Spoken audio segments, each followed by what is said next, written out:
If you want to learn how to get good at every single thing you do, go ahead and watch this video all the way through, and I'm going to teach you everything I know about the system that I use to master skills. Number 1, sharpen your axe. Give me 6 hours to chop down a tree. I will spend the first 4 hours sharpening the axe.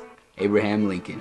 Do some research, understand what the meta is for learning, and come up with a plan and then stick to it. Whenever I was learning a new language, I thought it would be a good idea to go to a place where they spoke that language. This was my plan, my meta, and this is how I was able to master these skills. Implement systems to keep you focused. It might be cool to learn how to play piano while you're watching TV, but like it or not, your focus is gonna be split. And if you can't even start, you struggle with starting, maybe you should implement the 5-minute rule. 5-minute rule basically is you're about to start a task, you put a timer on your phone for 5 minutes, and at the end of the 5 minutes, you're allowed to quit. But if you actually want to learn what you're learning, then you'll take those 5 minutes and use it as momentum to jumpstart you into working for another hour, 2 hours, 3 hours.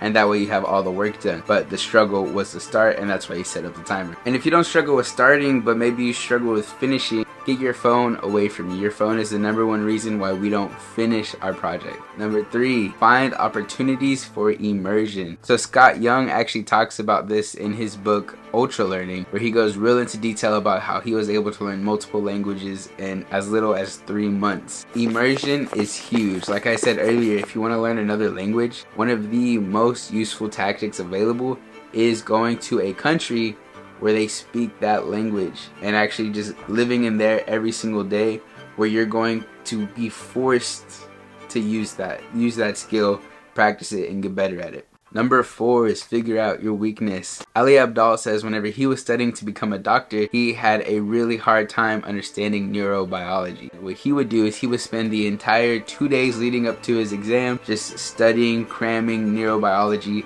and making sure he became familiar with the one subject that he was most unfamiliar with. Whenever he put himself out of his comfort zone, he did find that he was getting better grades. And this is what I want to talk to you about. You have to figure out your weaknesses and you have to tackle them head on. If you want to learn something new, you gotta try out something new, man. Number 5 is test yourself regularly. We want to be testing ourselves regularly to keep ourselves on edge. Yeah, we all have a problem with the school system. I mean, I do. I'm sure you have your issues with it. But I always hated standardized testing. But I can see why it's useful. Testing ourselves and making sure that we keep ourselves on our toes is a good way to stop stagnation. You really do need to be struggling with whatever you're learning at least a little bit. James Clear in his book talks about the Goldilocks principle, where he believes the most optimal struggle for learning is about a 4% difference in where you are today. Number 6, overlearn. This is the best one, the most OP.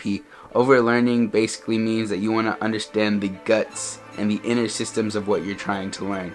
This will help you fill in the blanks around and learn everything. And number 7 on this list, and the last one on this list we're going to be talking about, is teaching.